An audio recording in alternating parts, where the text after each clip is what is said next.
Na koži mám pancier poľadovice. Zimnica mi kriedou kreslí na líce Celziové čiaročky. Vravím, koža horí od mrazu.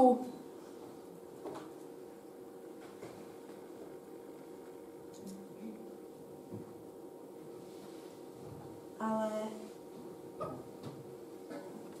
kde si v tele?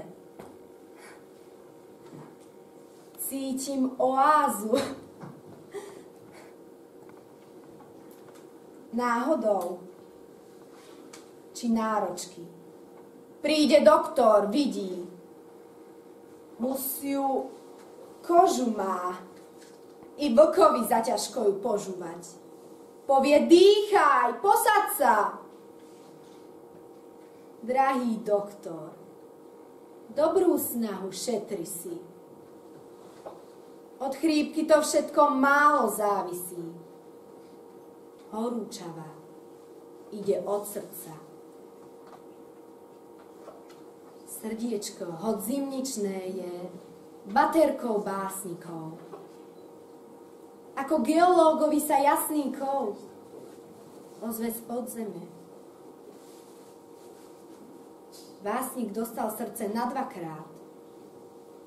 Raz v telíčku, položenom na plátno či na brokát, raz v pesničke pekne zloženej. Raz v pesničke ľahučkej či ťarchavej. Nuž, ťarcha piesne, hraj a hrej.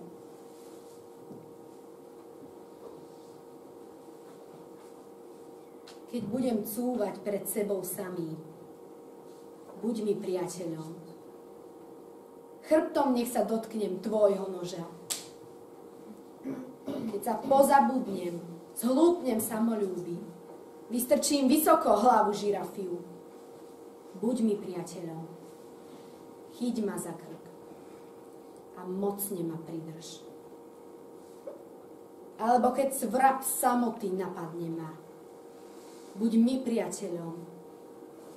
Vytiahni ma ako dážďovku a rozdrap, aby som sa v niekom uvidel. Aj svoje polovičné plazenie. Keď zo mňa bojazlivé psíča štekne, buď mi priateľom, nerob zo slov búdu, povedz mi, si pes.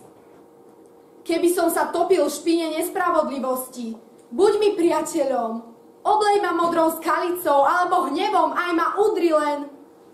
Buď priateľom. Keď sa zľaknem pohľadu do farebných očí ľudí, ktorí sú dobrí ako dáždik v máji, vtedy ako priateľ zdvihni oheň a zapáľ mi zrak. Zapáľ, priateľom mi buď.